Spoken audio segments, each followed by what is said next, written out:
Hello friends, in this module we'll be talking about the different schools of thought or the approaches to the domain of psychology. We can build it around in the form of a short story. When was psychology actually born? In the early 19th century. Actually, in the year 1879, the first psychological laboratory was established. However, thinkers had already started thinking at that period of time about the subject matter, the content of psychology and the methodology which has to be adopted to study psychology. Before the experimental psychology laboratory got established in 1879 in Leipzig in Germany, there were set of thinkers promoted by Wilhelm Wundt who considered psychology to be the study of structures of the mind. And the methodology that he used to study the structures of the mind was introspection. That is when the development of the psychological laboratory happened in the year 1879 by Sir Wilhelm Wundt. This theory was not appreciated by a lot of thinkers because they thought, how is it that one can get into the structures of the mind? And following this came up a new theory given by William James, or a new school of thought given by William James. He wrote a book called Principles of Psychology in the year 1890 and came up with the second school of thought referred to as functionalism. William James was more interested in studying the functions of the mind. That is, how the mind functions, how it thinks, how it operates, how it reasons, etc. Now, another group of psychologists came and said that, hey, how can you assess how the mind functions because it's something which is not observable. This approach was also not considered to be satisfactory to a lot many thinkers. So, William James used the methods of experimentation to study the processes of consciousness in the laboratories. However, his methodology was also criticized by a set of thinkers. Now, let me put up an image on the screen. Can you tell me what you see in this? Tree. Thank you so much, Krishna. Chimpanzee. Thanks, Akanksha. Yes, it's all about perception, isn't it? We all may see different things in this image. This is what the approach came up in the early 20th century, and it was referred to as the Gestalt Approach. The term Gestalt means holistic vision of something. The Gestalt psychologists like Wertheimer, Kohler and Kafka came up with this theory that the individual has a sensitivity to perceive things differently, and they perceive these things in a holistic manner, or the human nature is to complete the images that they see.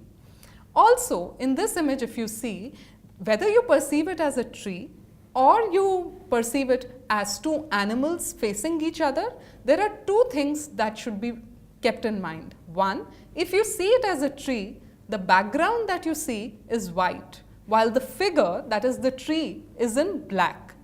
However, if you perceive it as two animals or panthers facing each other, the figure that you are noticing right now is in white, whereas black becomes your background. This was exactly the thought process proposed by the Gestalt thinkers when they said that perception is a very individualistic process and we experience it in our day-to-day lives. In the morning, I met somebody and he told me, "Oh, you look great," while my family members do not find me to be looking great. It's a difference in perception, right? I am looking what I am. The stimulus is the same. But the people in the environment are responding differently to that stimulus. That was exactly the thought process of the Gestalt psychologists. The views given by structuralism and functionalism further came to be criticized because they talked about consciousness, sensations, which have to be studied through methods like introspection, and these views were not considered to be acceptable by people like J.B. Watson. Watson was a psychologist who focused upon observable behaviors. He said that consciousness is something, or soul is something, which cannot be observed objectively by many people. Hence, he said what should be the subject matter of study in psychology is observable behavior. It was on the basis of his works that further Ivan Pavlov, B.F. Skinner came up with the theories of conditioning and reinforcement. Now, children, you must have really heard the term unconscious many times in the domain of psychology. Unconscious processes were something which were a key area of study for the father of psychoanalysis. His name was Sigmund Freud.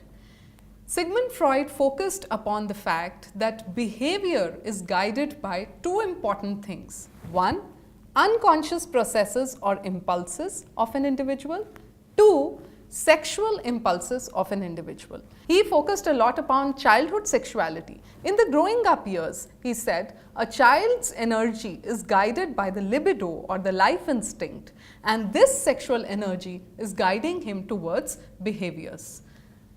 However, what happened over a period of time was, his theory was criticized a lot because of overemphasis upon the sexual impulses and unconscious processes and desires.